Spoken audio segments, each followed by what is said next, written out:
We always hear about the avoidant discarding the anxious attacher, but sometimes it's the anxious attacher that dumps the avoidant.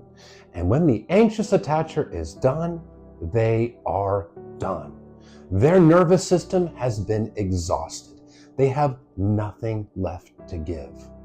They've been walking on eggshells, carrying the entire burden of the relationship on their shoulders, feeling like if they don't overextend themselves and give, overperforming, that the entire relationship will fall apart. Their needs have gone unmet, their feelings rejected and dismissed, and they finally reached their point where they had nothing left to give. They were completely emotionally drained and exhausted. But they don't take walking away lightly. It is a last resort. But when they're done, they are done.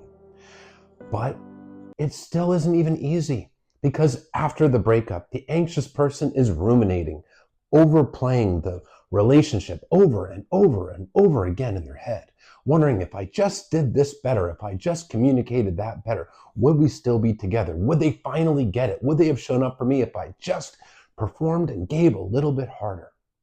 But they know they have nothing left to give. And usually when they walk away for good, they're done. The breadcrumbing, the chasing that the avoidant might do after the anxious person finally walks away, it isn't enough to get that exhausted nervous system back engaged. But you don't have to let it get to that point where you're completely exhausted with nothing left to give.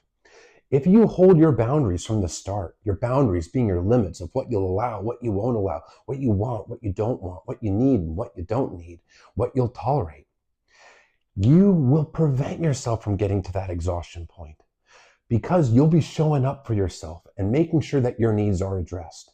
And if your partner is not meeting your needs, if they're invalidating your feelings, you walk away and protect yourself before it ever gets to that point where you've lost yourself in the process. Because when the anxious attacher gets to that breaking point, their nervous system has been exhausted to the point where they've lost themselves and they have a lot of healing work to do. But you can prevent yourself from getting to that place if you show up for yourself early on, by not just giving, but making sure that your needs are met too. And if they're showing you that they have no interest in meeting your needs, believe them. There's 8+ billion people on earth, and the avoidant is not the only person that you'll have a connection with.